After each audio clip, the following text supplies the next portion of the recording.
Constitution. Many nations, all nations have a form of government. This year there's 193 nations at the UN. They all have a form of government, and it's very interesting.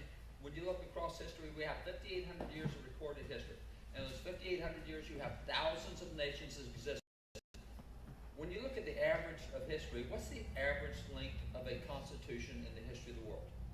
And Cornell University Law School said, we'll check that. And they went through and said the average length of a constitution in the history of the world runs 17 years. Last September 17th, on Constitution Day, we had 234 years. Now, that's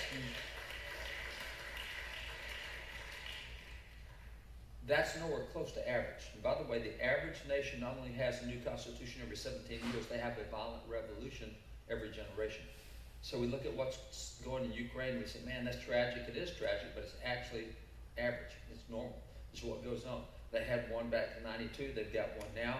7 years ago, when Putin tried to, when he went after Crimea, I was asked to go to Ukraine and help them write a new constitution, because they said our last one's in 1992. It's really old. We need something new. You know, that was 7 years ago. So what we have, most people in America don't recognize how special this is. But when you look at what we have, where'd those ideas come from? Because every other nation has had access to the same set of ideas. It's not like we came up with something brand new.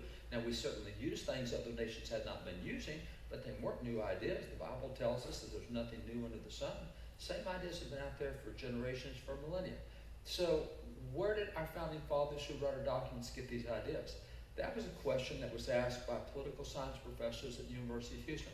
They looked and they said, okay, the guys who wrote our Declaration, our Constitution, this has made us really unique.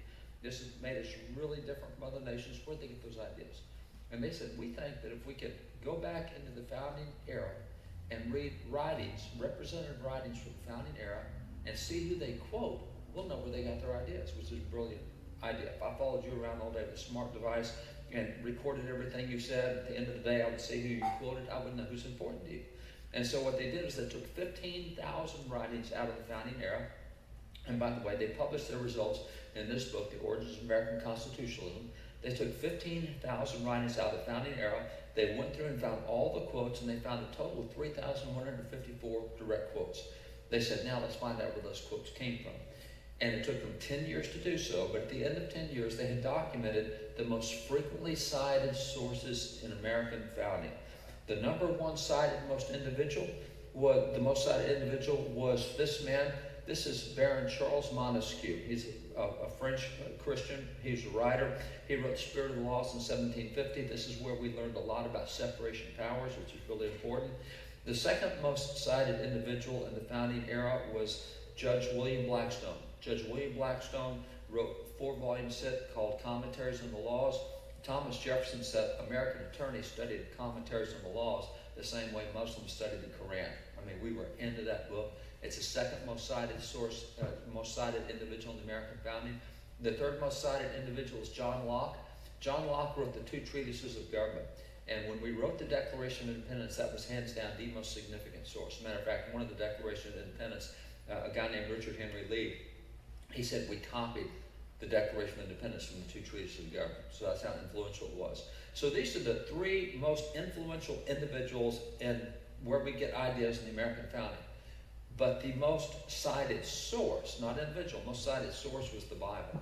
34% of all quotes in those founding writings came out of the Bible. So the Bible is the number one influence in what shaped the thinking and the foundations where they got their ideas. That's why we're different from other nations. We built on a foundation that's proven to be timeless. Any other nation could have done that because the verses we found in the Bible and used, anybody could find in the Bible and use.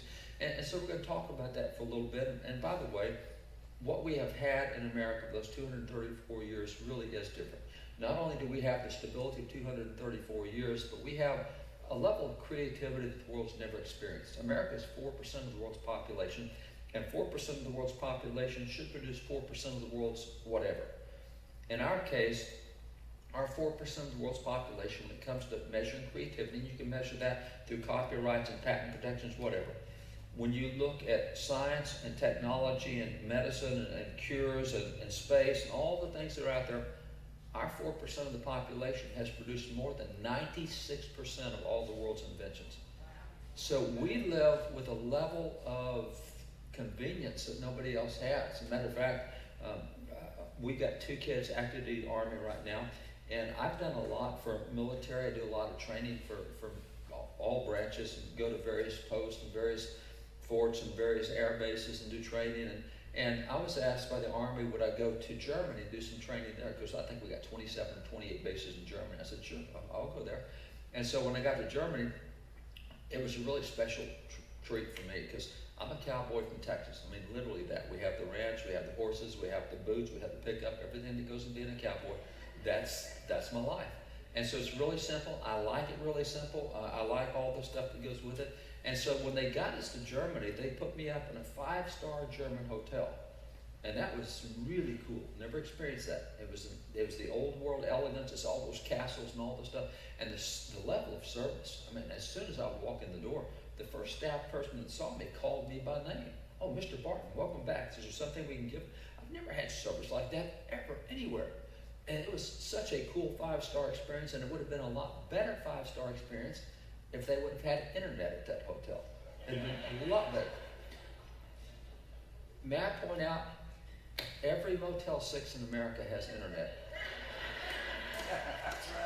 See, we live with a level of lifestyle that we don't comprehend how unusual it is. And even if you look at where we are with prosperity, every year America, with our 4% of the world's population, produces somewhere around 23, 24, 25% of the world's GDP. And that has a direct impact on every life in America. If you look, for example, at the census, we did the census every 10 years required by the Constitution. We did it in 2020.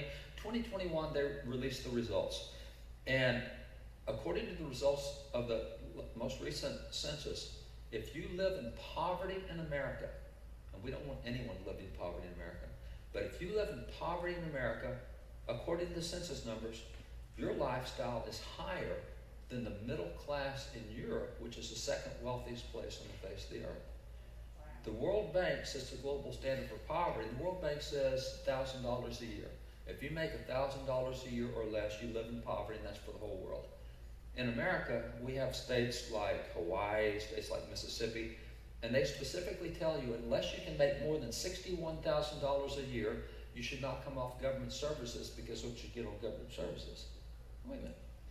61,000 here, 1,000 for the rest of the world. See, we have a standard of living we don't even understand. And comparative, we don't want anyone living in poverty. But oh my goodness, this is why everybody in the world is lining up on the borders of America. If they can just come here and if they can just live in poverty here, they've elevated their lifestyle higher than anything else they've ever known. Just living in poverty here. See, we've been blessed. And by the way, nations back even 200 years ago knew how different we were. There was a man who came to America in 1831. He came here to look particularly at our justice system because he was a justice official from France. He wanted to see what made our justice system different.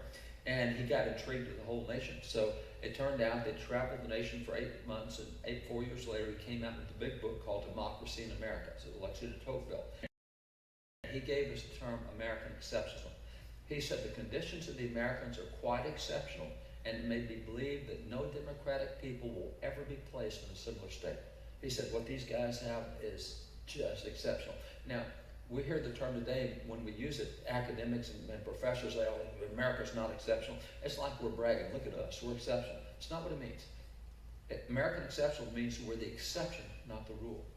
When it comes to the stability that we enjoy, that's the exception. That's not the rule. What we have is exceptional. When it comes to prosperity, what we have is exceptional. When it comes to productivity, what we have is exceptional. So American exceptionalism. And where did that come from? Because again, every nation in the world has access to the same set of ideas that we use. So where did it come from? Well, we'd have to say the guys who gave us our documents, the leaders who gave us our documents, we can thank them for it. And that would be, you look back at the guys who did the Constitution Declaration, you say George Washington and it's people like John Hancock and people like John Adams, and all those are really important. However, it's very interesting to me that John Adams, who was so much a part of shaping what has blessed millions of Americans for over 2 centuries, in 1860 he was approached by a young man named Hezekiah Niles. Hezekiah Niles is what we would call a millennial of that generation. He was the younger generation. He had not been there for the American War for Independence, but in 1860 he's loving what America had become because was even back then, we were so much more stable. And just in George Washington's 2 terms of office, France went through 3 revolutions. I mean, this is the world. They called that the Age of Revolution. You had the French Revolution, the Haitian Revolution, the Russian Revolution. Everybody's having a revolution except us. So even by 1816, we've already become an exceptional nation in the world. And Hezekiah Niles he says, I'm writing a history book on America. He said, I wasn't there when it was formed, but we sure enjoy what we've had since then. But Mr. Adams, you were there. See, it was 42 years earlier. When he wrote it, he said 42 years ago, you signed the Declaration of Independence. So you were there. You were part of what went on. You saw what went on. You know where this stuff came from. So as I'm writing this book, and the book came out in 1822, it's called Principles and Acts of the American Revolution. He says, I'm writing this book. I want to ask you, what shaped your thinking? Where did you get these unique ideas? And John Adams says, well, if you want to know where we got the ideas, what shaped our thinking, he said, right up top, I put the Reverend Dr. Samuel Cooper. And then behind that, the Reverend Jonathan Mayhew, and of course, the Reverend George Whitefield. Oh, and don't forget the Reverend Charles Chauncey. Goes through and lists preachers. Now, we might know who George Whitefield is, but the chances that we know anything about Cooper or Mayhew or Chauncey, that's slim to none. See, we don't study preachers today, even though that's what they said back then. We don't cover this in history. By the way, we don't cover preachers today, whether they're white or black. I mean, who in the world is Richard Allen or Absalom Jones, or who's John Moran or Lyndall Haynes, or who's Harry Hoosier? We don't have a clue. I mean, just take Harry Hoosier for a minute. Harry Hoosier was in the Great Awakenings. Now, you think about the Great Awakenings, and if you know much about revivals in America, you know that, well, that's the George Whitefields, and that's the John and Charles Wesley, and that's Francis Asbury, and that's all these famous guys, and they all had huge crowds. They would get 20, 30, 40,000 people together in the pasture, and they'd preach this mass declare. And Francis Asbury said, Harry draws larger crowds than I do. Really? That's big. And Benjamin Rush, one of the signers of the Declaration, and by the way, out of 250 or so founding fathers that we have, John Adams said that the 3 most notable founding fathers was number 1, George Washington, number 2, Ben Franklin, number 3, Benjamin Rush. Now, we don't know this guy today either. He started the first abolition society in America, started the first Bible society in America. He started the Sunday school movement in America, started 5 universities in America. He's called the father of American medicine.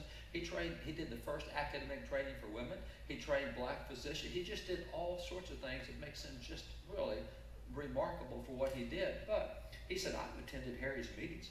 He said, Harry is the greatest orator I have ever heard. Now, wait a minute. You're running around with people like Patrick Henry and all these famous orators, and Harry's better than them? Yep. You see, Harry had a ministry of what we would call the blue-collar people. Back then, and the guys that really liked him were the explorers and the trappers and the frontier guys, the woodsmen, the guys that called long hunters. A long hunter is someone who would go out on a hunting trip and come back 6 to 8 months later off that hunting trip. I mean, they'd wander everywhere and discover something new and find new rivers or mountains or whatever. And these were the guys that liked Harry, but they were rough and tumble guys. They're rugged guys. They cussed a lot, they drank a lot, they fought a lot, but they really liked Harry. And when they got converted, their life would change. They didn't cuss so much, they didn't drink so much, they didn't fight so much.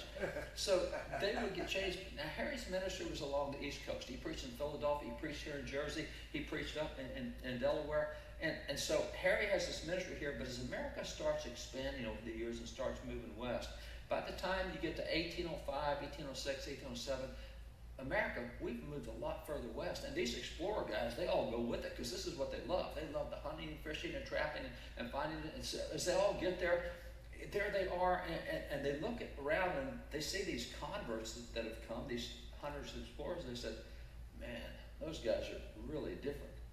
What's up with them? And the answer is, they're a bunch of those Hoosiers. You know. Indiana Territory, Hoosier State. I wonder how many people who live in Indiana know that they were named after a black evangelist.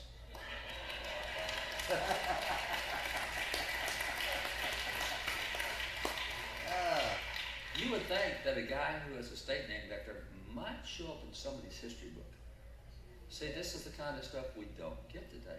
And it's not that it didn't exist, it's just that we don't know it. I might point out, you know, one of the things in the last 2 years has been critical race theory.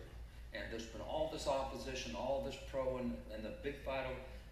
We weren't having critical race theory 30 years ago. Why was that? Because we still knew more of our history than we know today.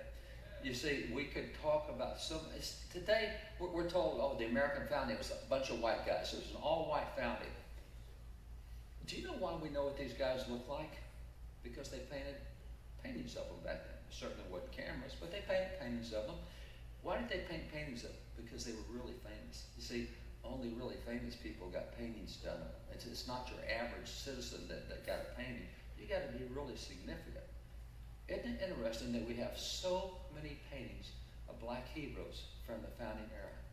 Now, most of us today can't put names to these guys, but they were painted because they were significant and made major contributions. We just don't know. The guy at the bottom right, Jack Sisson, the guy above him, Benjamin Banneker and Richard Allen and Harry Hoosier, John Chavez here, and Lemuel Haynes there, James Armistead, and up in the Battle of Lexington is Prince Estabrook, and right below that is William Nell, and over on the left side, Wentworth Cheswick. We don't know who these guys are. There are so many black heroes that were such heroes, they were national figures. For example, the guy at the bottom left on horseback, Wentworth Cheswick. He, a black man elected in New Hampshire to office in 1768. Lived in the white community, re-elected for the next 49 years. He held 8 different political positions. He's considered a town father of that part of New Hampshire. He's the great historian of New Hampshire who kept all the records, put all the stuff together for the history. He also did a Paul Revere type of ride, warning the Patriots that the British are coming, and he was the head of the military committee of the community. The black guy elected by a bunch of whites? Absolutely. Just like Thomas Hercules was in Pennsylvania. As a matter of fact, back up to Maryland in 1641, where Matthias Decius elected in 1641 as a black man elected by a white community. May I point out, Great Britain did not elect anyone black to office until 1987. May I further point out, Russia didn't do it until 2010. We did it in 1641. We're the worst nation in the world when it comes to racism, only if you don't know our history. Now, That's right. That's right.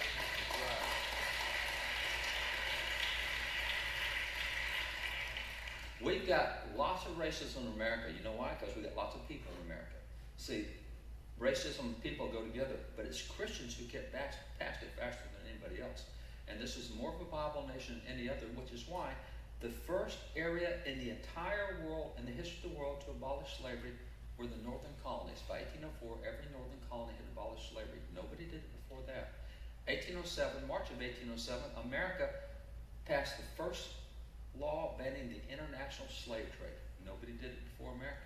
1819, we appropriate and we put the U.S. Navy off the coast of Africa, what was called the Africa Squadron. We put them to cruise the coast of Africa to keep other ships from other nations going there to take slaves out of Africa. Now, we didn't stop all the ships that came, because that's thousands of miles on that coast, but we stopped hundreds and hundreds and hundreds of ships.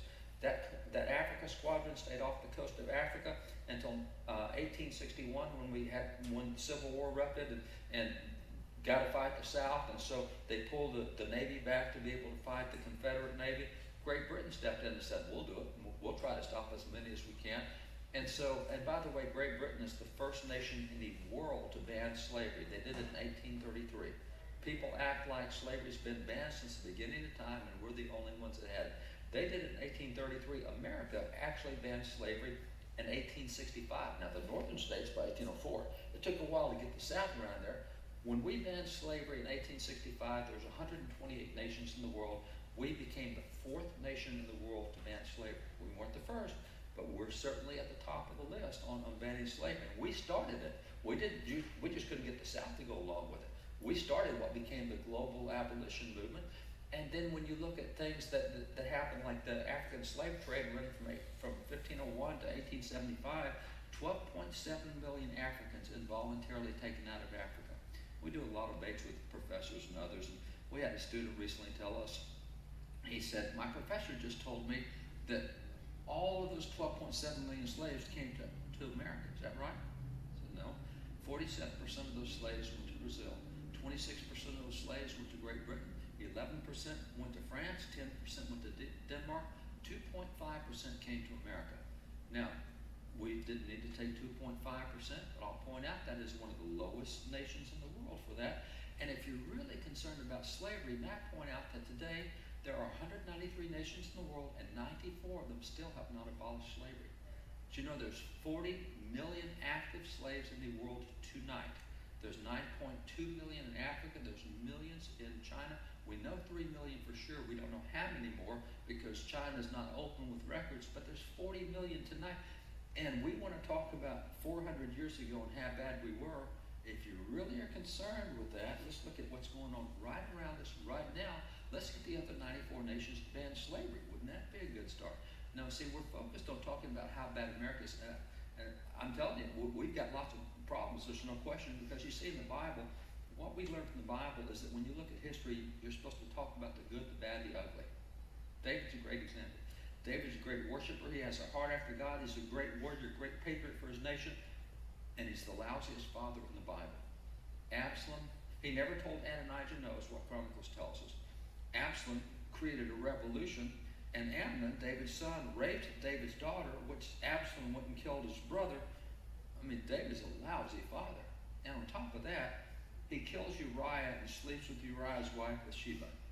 So you've got good and bad and ugly.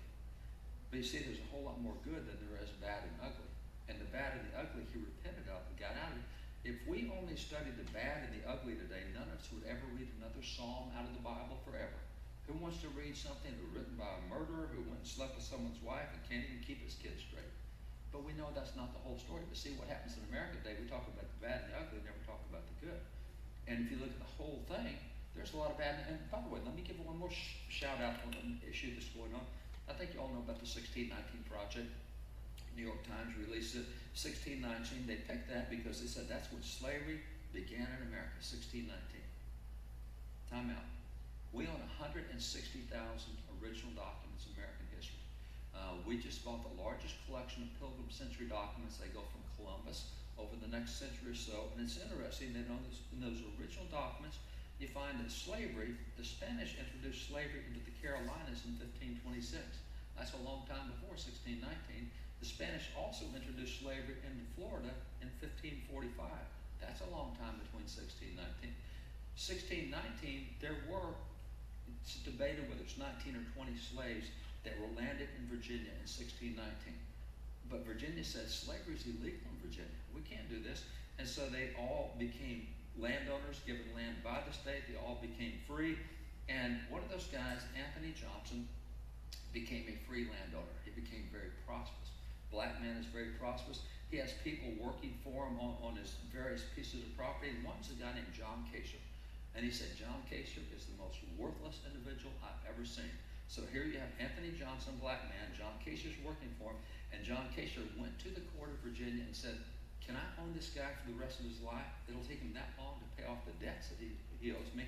Just let me own the guy. And so the court of Virginia said, okay, you can do that. So the first occasion of slavery in America is 1653, when a black man sues to own another black man. That's not the 1619 Project narrative we have. And the 1619 Project could not have been introduced even 20 years ago because we still knew too much about our history. So just show you some examples of where things have changed. And by the way, in addition to, I mean, it was not a white founding. In the American War for Independence, it was a complete volunteer army. Every battle in the American War for Independence was an integrated battle, and black soldiers volunteered 9 times longer, 9 times more often than white soldiers did. That's why we have so many black heroes back then. But in addition to that, we don't even recognize Jewish heroes today, like Chaim Solomon. He's one of the guys who personally funded George Washington staying in the field, because when Washington leads an army out there, it's a bunch of school teachers and a bunch of farmers and a bunch of shopkeepers, and they're taking on the #1 military in the world. You know any bank that's going to give a loan on that? There's no way. When you looked up in the dictionary, bad risk, the picture was of the founding fathers, because they were bad risk. There's no way they're going to win this thing. He kept them funded in the field, kept George Washington out there. And if you go to Chicago Financial District, you find this statue there.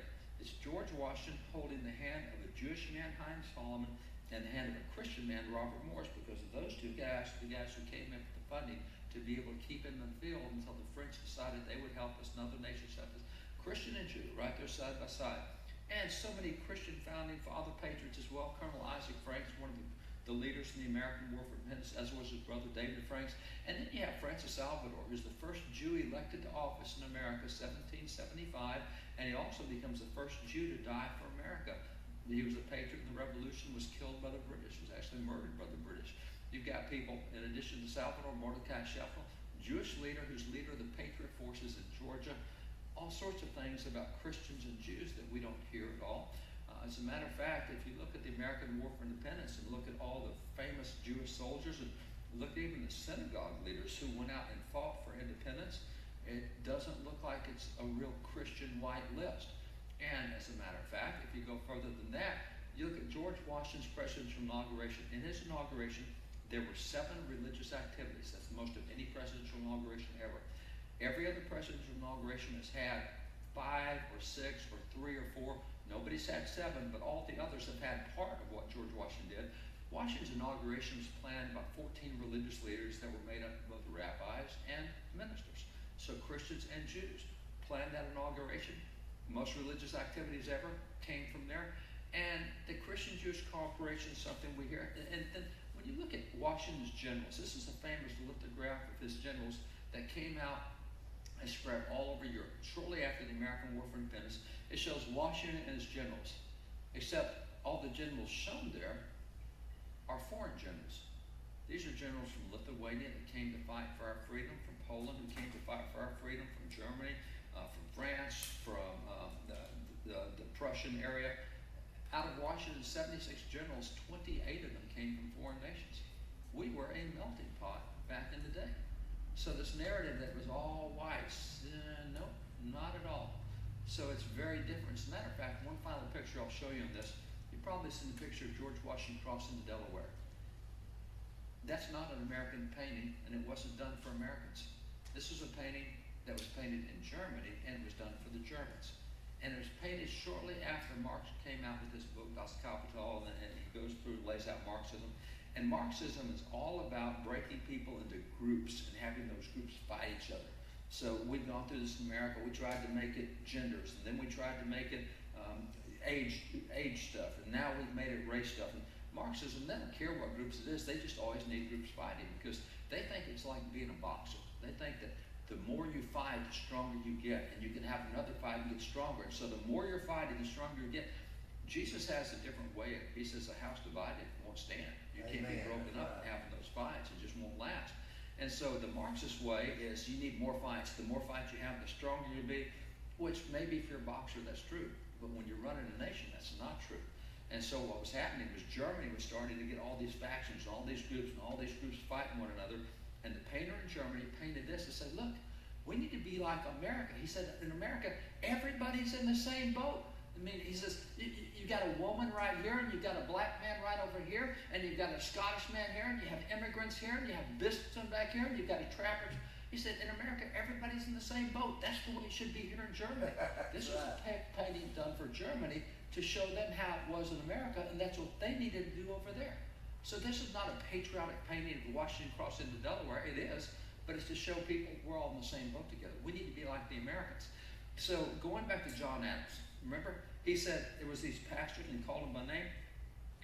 We now can document even today how right he was. If you look at the Declaration of Independence, historians today have documented that every single right set forth in the Declaration of Independence had been preached from the American pulpit prior to 1763. You know what that means? It means you ought to try reading the Declaration of Independence as a listing of sermon topics, because that's what they had been hearing for 15 years before they wrote the Declaration. So that just lists what they've been hearing out of the pulpit. And when you look at what's coming out of the pulpit, let's just do a little dive back on history, because maybe you've already seen some things you didn't know before. Let me go even further to show you specifically what's happening today. I've been appointed in a number of states to do the history and social studies standards in those states, so state boards of education, etc. Worked with governors, and just today received a communication from a different state that wants us to look over their standards. So when you look at what happens in history, there's a great quote from George Orwell where he says, who controls the past controls the future. Who controls the present controls the past. Two thoughts here. Who controls the past controls the future. What you have here is the way the past is seen is going to affect what we become in the future. So if we can make the past in America look really bad, and we'll say we don't want to be anything ever like that, we want to be something totally different, that affects the future. The way you portray the past affects the future. But here's the other part. Who controls the present controls the past. See, this is what's going on in education right now. And this is why we're starting to see battles over education, because what we're teaching right now will affect whether America survives or doesn't survive. It will affect the way we portray our history. So with this quote from Orwell, let me give you an example of how this shaped out. There's what's called the College Board. Now the College Board is what produces the SAT test, college entry test, but they also produce the AP test. An AP, if you're a student in high school and you're really sharp in a subject, you can get an AP class where you get college credit while you're still in high school. So the AP history test is taken by about 460,000 students a year. These are the top history kids in America, 460,000 of them. And to prepare for the test, you have these AP U.S. History Standards, course and exam description, 162 pages. This is the 2014-2015 edition that came out. And so they said, here's what you need to know. If you're going to pass the test and get college credit, you got to match for these areas. So in 162 pages of standards, what's there? Better yet, what's not there? When I look at standards, I don't necessarily look at what they have, I look at what they didn't include. Because that tells me a whole lot about what's going to, if I were to say to you, Abraham Lincoln, oops, back up. If I were to say to you, Abraham Lincoln dropped an atomic bomb on Taiwan to end World War XVIII, you would all laugh at me as being stupid. Now, what happens is, if I didn't tell you anything at all about Abraham Lincoln, and I kept Lincoln out of the books for 30 or 40 years, I could come back 30 or 40 years from now and start telling you stuff about Lincoln, and you wouldn't know whether it was true or not, because I don't even know who Abraham Lincoln is. So when something is taken out, I look for that most, because about 20, 30 years later, they're going to come back with something to replace it. So let me show you what is not in the 2014, 2015 standards when the College Board put this out. You're not going to find founding fathers. There is no Thomas Jefferson. There's no Ben Franklin. There's no John Adams. There's no James Madison. By the way, there's no American birthing of independence. We don't have any Battle of Lexington, no Battle of Bunker Hill. There's no Battle of Saratoga. There's no Battle of Yorktown. We weren't born. We didn't fight for independence. And Lincoln didn't exist. And there's nothing like Lincoln-Douglas base or Emancipation Proclamation, Gettysburg. Lincoln wasn't even assassinated. And if there's no Lincoln, there's no Civil War. And so there's no Grant. There's no Lee. There's nobody fighting. There's not even a Civil War battle in it. And let's go to the 20th century for a minute. Let's take World War II. We don't mention a single battle in World War II, not D-Day, not Pearl Harbor, not Battle of the Bulge. We don't list a single military leader. There's no Eisenhower, there's no Patton, there's no MacArthur, there's no Nimitz. We don't even have an enemy. We didn't mention Hitler, we didn't mention the Nazis, and we didn't mention the Holocaust. All of this is AP history in 2014, 2015? Good question. What is in there? Let me show you. Here's an example of what's in there. It says, the decision to drop the atomic bomb raised questions about American values. Okay, you didn't have the Japanese, you didn't have the Germans, you only had the Americans, and we dropped an atomic bomb. Boy, are we the bad guys. So what happened? Raised questions about American, what are they talking about? Let me take you back for a little bit and show you something in World War II. In World War II, there were 68 million deaths in World War II. 20 million of those deaths occurred in the Pacific theater, and 48 million of those deaths occurred in the European theater. We finally brought the European theater to an end when we it took us a while. When World War II started, we weren't ready for war. We were still flying biplanes from World War I, and we were still using destroyers and ships, steamships from World War I, because World War I, we called that the war to end all wars. We're never going to have another war, so we don't have to prepare for anything. So when it started, we were totally unprepared for war. It took us about 2 years before we could send forces into any major battle area, but boy, did America do a great job. We have a daily radio program, about 400 stations, got a podcast, and we try about once a month to interview a World War II veteran, because what they said, what they saw, and what they did back then is just, it's hard for us to understand. But we were interviewing a guy, and he said when he was in the war, he was the pilot of the B-24. He was 18 years old. Pilot of the B-24 means he's in charge of the crew. He said we had 10 people on the crew. He said we were all 18 except one guy who was 22, and we called him Pop because he was so old. He said that B-24 would take anything they threw at us. He said, I came back from one mission, I had 107 holes in the plane, and we flew back in and landed. And so he said, we were not prepared for war. He said, but Detroit was turning out a new bomber every 55 minutes, and we were turning out a new Liberty ship every 4 days. So when we geared up, man, did we gear up. American ingenuity. And May I make a silly comment here? 55 minutes, we can produce a new bomber. 4 days, a new ship. 3.5 years, a website on healthcare.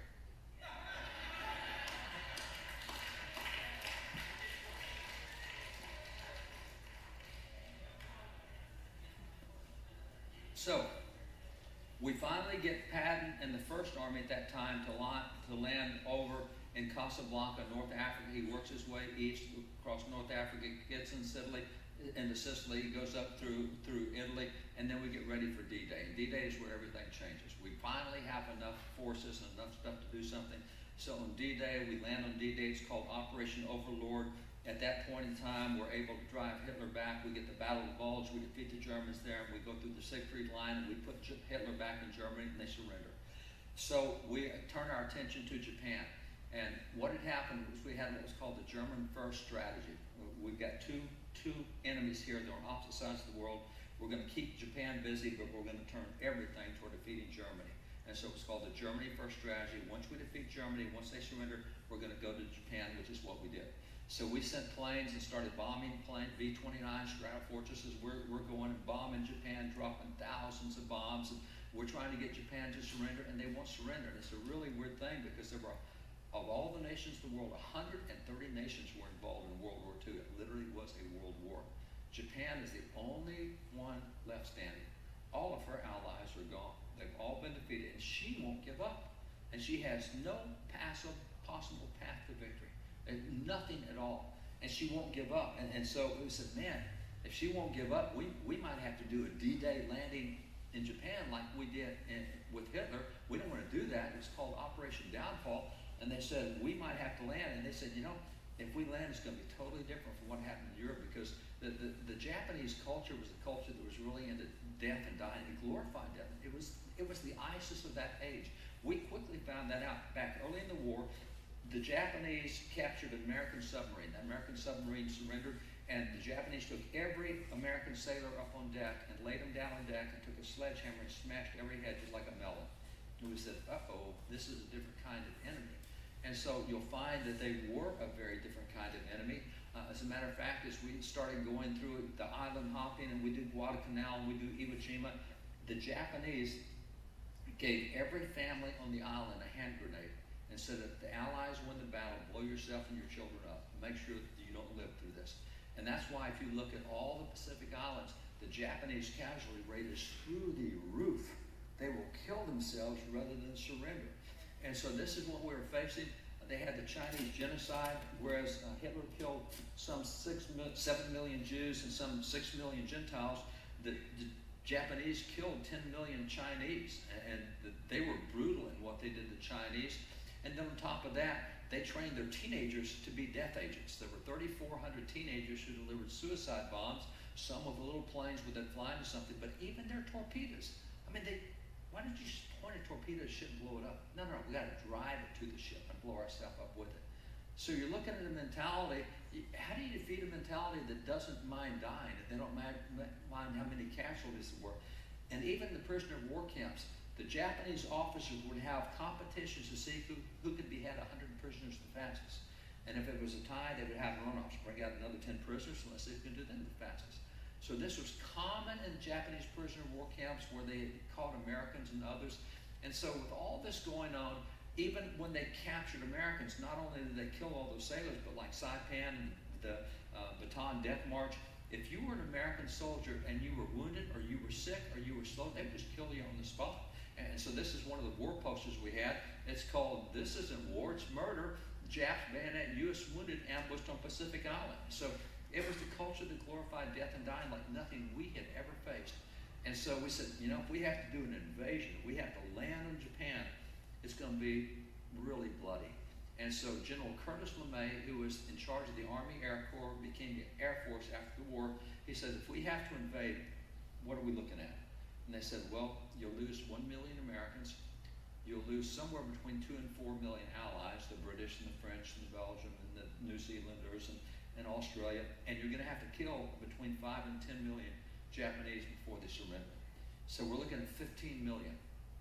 At that point, Harry Truman said, last week we tried a bomb out in the desert and it really worked. So let's use that. And so that's where the atomic bomb came from. We dropped the first one on August the 6th of 1945, the second one on August the 9th of 1945, because the Japanese wouldn't give up. We were prepared to drop the third one on August the 12th of 1945, but the Japanese had come to the negotiating table, and so on the 14th of August, they surrendered. So what we got is we had all this stuff that was blown up and all the devastation there. And from those two bombs, 150,000 died immediately from the blast, and 150,000 more died from radiation within the next 2 to 3 years. So 300,000 died, and this is what ended the war. Let's compare that to what would have been 15 million. So what's the problem with American values? I'm not sure what question we've raised here about American values. And then on top of that, this is an Australian being beheaded. Do you know the Japanese in one prisoner of war camp beheaded more prisoners of war than we killed with 2 atomic bombs? So how are we the bad guys in this? Just one prisoner of war camp. They beheaded more than we killed with 2 atomic bombs. I'm again not sure about what the question is with American values. And then when you look at the devastation that was caused, none of it had to happen, because before we bombed any city in Japan, except for the Doolittle raid right up early to let Japan know that we're coming back later, we dropped a total of 70 million leaflets on the Japanese. We own leaflets. You can see it in our library. These leaflets on the back say Japanese city, Japanese people. Here are the cities we're going to bomb. 35 cities we bombed. Here are the cities we're going to bomb. We're going to destroy military capabilities, but we do not want to hurt a single civilian. We're telling you where we're coming so you can get away from it, because we will bomb the factories. We're going to stop the war, but we don't want to hurt any people. Now, in addition to doing that, this endangered American lives, because guess what? The Japanese set up all the anti-aircraft guns around those 35 cities. Our pilots had to fly and just said, why not just bomb them and not tell them where we're going? And then on top of that, when it came time to drop the atomic bomb, we had taken the island of Saipan and we set up a radio station known as KSAI. Every 15 minutes we broadcast into Japan, the bomb is coming, get away from it. This bomb has the capability of what 2,000 B-29 bombers can do. You've seen what the bombing can do. This bomb will do what 2,000, get away. You got to get away. We're dropping this big bomb. We told them every 15 minutes. And so again, I'm not sure about the question about American values. And then even after we bombed them, we rebuilt them. Why?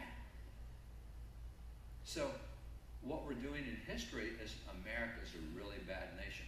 And what this is called is deconstruction. Instead of teaching the good, the bad, the ugly, you teach the bad and the ugly, ignore the good. And a lot of this started in the modern era with a guy named Howard Zinn, a professor who wrote this book, People's History of the United States.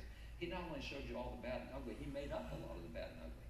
And this is what we've been teaching in schools for the last 40 years, which is why now, if we talk about America being bad, everybody jumps on board and says, yeah, that's exactly what I was taught. This is where history is so significant. So I've spent too long here. Let me get past this.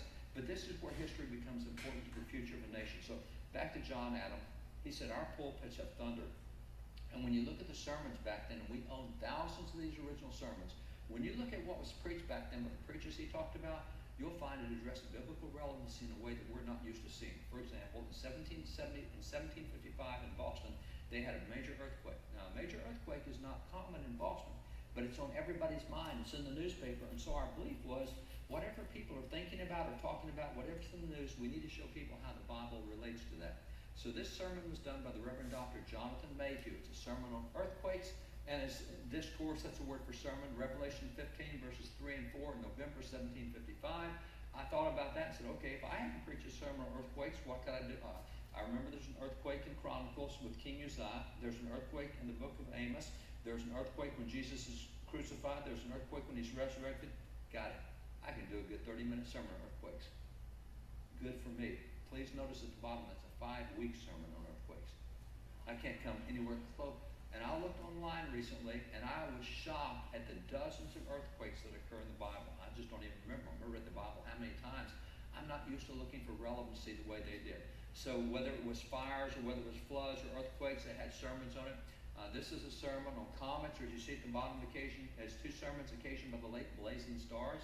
We had so many sermons on astronomy, on solar eclipses, on lunar eclipses. We had sermons on the discovery of new planets. And why not? Because the greatest scientists, the greatest astronomers in world history were also theologians, like Francis Bacon and Isaac Newton and Copernicus and these guys. So we saw so much in the Bible. I mean, even the book of Job, God talks about the constellations by name, Pleiades and Orion, etc. So we had sermons on that. This is a sermon on the infirmities and comforts of old age. It's probably not a super popular topic, but it's definitely a very needed topic. Everybody's going to grow old or deal with people who are growing old, so we had guidance on aging. This is a sermon on religion and patriotism, the constituents of a good soldier, so military sermons. And John the Baptist, even when he's baptizing, has specific instructions for officers and soldiers. Think about all the military things in the Bible that you can learn from. And then we had sermons like this one. This is the relation of the medical profession to the ministry, a discourse preached in West Church, Boston, 1854. A sermon on healthcare. Let me quickly remind you about the Bible real quick. We get introduced to Abraham in Genesis 11. We know the lineage of Abraham. From Abraham we have Isaac and Jacob marries Rachel and Leah, and they produce 12 sons. And the most famous of the 12 sons, the one that gets the most coverage in the Bible, is definitely Joseph. Now Joseph sold into slavery. Brothers thought he was dead. It ends up that he goes into Egypt and eventually rises to be second in command in Egypt. Then a world famine hits, and the brothers say, hey, we need food. Dad says, go to Egypt. They got food there. They eventually get reunited with their brother, who they thought was dad, who they had sold into slavery. And he says, how's dad? How's dad doing? He's doing good. Let's go see dad. So Joseph gets reunited with his father, who can't believe he's still alive. He's believed he's dead for years and years. And Joseph said, why don't you guys just come to Egypt? I've got good standing there. I've got a lot of influence. Go to Egypt. And so they all move and go to Egypt. And it works out really good for them for a while. And then you have pharaohs that forget who they are, and they get into slavery. And they're in slavery for 400 years. And after 400 years of enslaving God's people, God sent Charlton Heston to free them. And so, not bad, sent Moses to free them.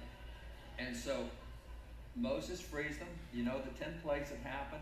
God destroys the Egyptians at the Red Sea. After he destroys them at the Red Sea, he leads them with a pillar of cloud and pillar of fire, and he gets them out to that mountain. And he says, okay, I now have your full attention. Nobody's chasing you. You have no clue where you're going. So we're going to stop right here and stay right here for a while. He proceeds to give them the commandments. Now, we think about the 10 commandments, but he gave them 613 commandments. And he gave them everything a nation would ever need to know. These guys have never been a nation. Do you know the problem God had, generally speaking, with this? These guys have been in slavery for 400 years. You know the problem with that? You think like a slave, you act like a slave, your expectations are, it's everything wrong. You can't be a great nation when you're thinking like slaves. And so he said, I got to reshape your thinking. So I'm giving you 613 laws and deal with everything you'll ever need to know as a nation. And they did. This is a comprehensive. These laws took Israel from being a group of slaves to being the greatest nation in the ancient world. And it's because they had all that, and healthcare was part of it. This is part of what they had. And so we can look at the healthcare code out of the Bible. And there was a Dr. S. I. Millen who did this. He said, you know, when God gave that code to the Israelites, all the enlightened nations, the Egyptians and the Assyrians and the Babylonians, all looked at these Israelites and said, what a bunch of dummies they are. Have you seen their health code? This is backward stuff. He says, but now, 3,800 years later, it turns out God was right, way ahead of anybody else. And we now have numerous studies we can put beside all these healthcare verses to show that God's healthcare plan was right more than 3,000 years ago. Amen. So, see, we had sermons on that. This is a sermon on character and tendency of the property tax adapted to a permanent system of taxation by Reverend George Glover. See, if you go back to the 613 laws, there's a lot of economic stuff there, but I want to point out past that, Jesus himself in Matthew 20 covers the minimum wage, and Luke 19 he covers what we call the capital gains tax. You also have Bible verses that deal with the estate tax, the inheritance tax, with capitation taxes, with flat taxes, with progressive taxes. This Bible's full of economic stuff. We had sermons on it for that very reason. This is a sermon on the sinfulness and pernicious nature of gaming. It's preached in front of the legislature of Virginia in 1751. By the way, the sermons I'm showing you are largely from revivals. This is the middle of the First Great Awakening. The others I showed you, Second Great Awakening. What's going on here? A revival occurs when the Bible starts becoming practical again. It affects the way you live, and affects the way you live your life. See? Amen. I'm not sure we know what we're praying for when we pray for revival, but this is the outcome. The Bible starts affecting everything you do in life. It shapes the way you think in every area. You find here, this is called a Good Law Sermon on the Liquor Law of Massachusetts. Try this. What happened was Massachusetts passed a liquor law.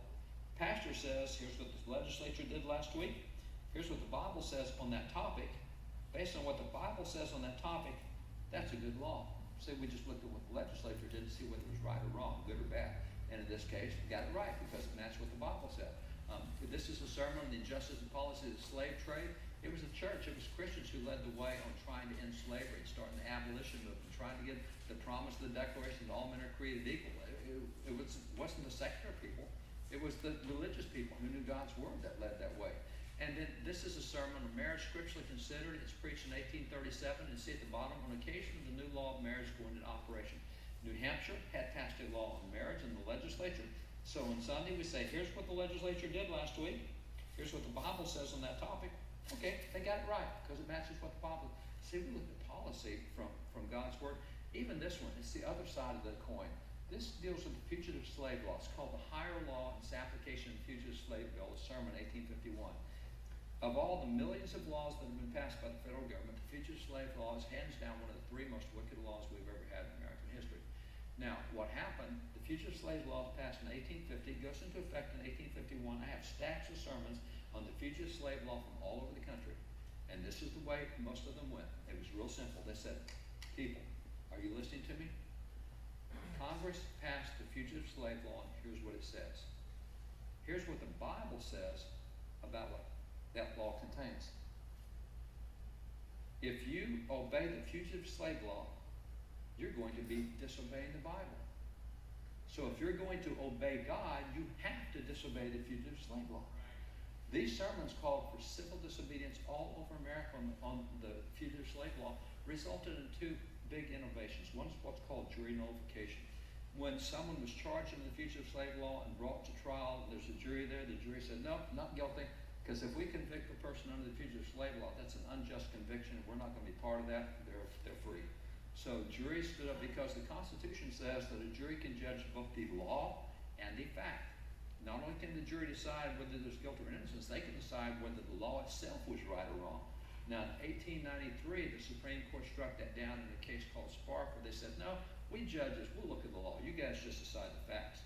But back then, you could strike the law down, and that's what happened across the country, was juries just said, we're not going to enforce that law. That's a wicked law. And it said, by the way, this is the other thing that came out of that law. It started the Underground Railroad.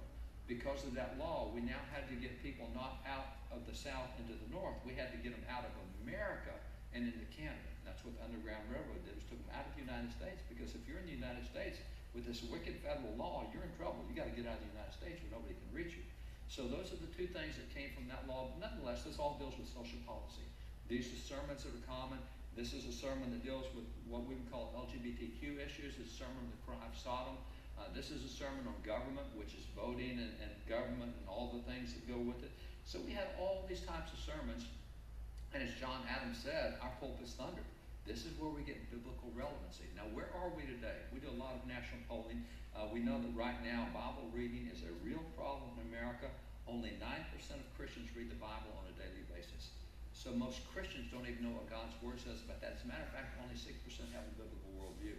So if I take those sermons I just showed you and laid them out, only 1 out of 16 Christians could actually put a Bible verse beside most of those sermons. We don't know what the Bible says on those issues. We don't have a biblical worldview.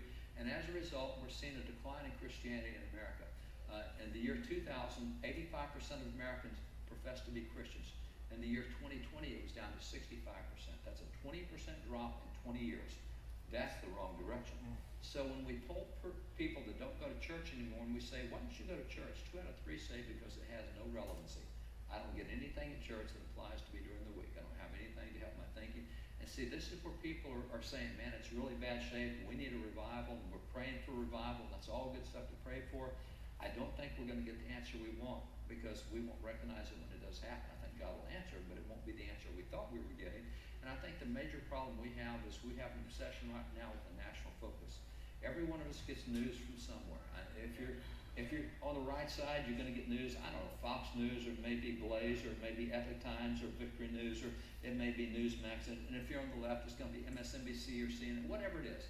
Doesn't matter. You get news and you get national news. You have never heard a story on Watertown, New York. You've never heard a story on Yukon, Oklahoma, or Jacksboro, Texas, or Scottsbluff, Nebraska. But you know what's happening in Washington, D.C. You know what's happening with Congress. You know what's happening with the Supreme Court. you know what's happening with the White House, and therefore, I can ask most Americans real easily, who's the President of the United States? And I'll get an answer. And if I ask Americans, who's the President of your school board? I don't get an answer. If I say, name 3 legislators who make policy at the national level, I'll get an answer. If I say, name 3 of your local legislators who make policy on the city council, I'm not gonna get an answer. Where's Gay? We Go know ahead about and, the federal stuff, let's cut it off. we can't change. Let me just make a comment. We don't know about the local stuff, and that's where we can change. What he goes on, is gonna cut it short, because he's gonna finish up with, we're talking about the great revival, we're praying for revival, the third great awakening in America. And he's talking about we all are looking on the national level, but really with the first and the second great awakening, the great revivals from the past, all start locally. They start where we are.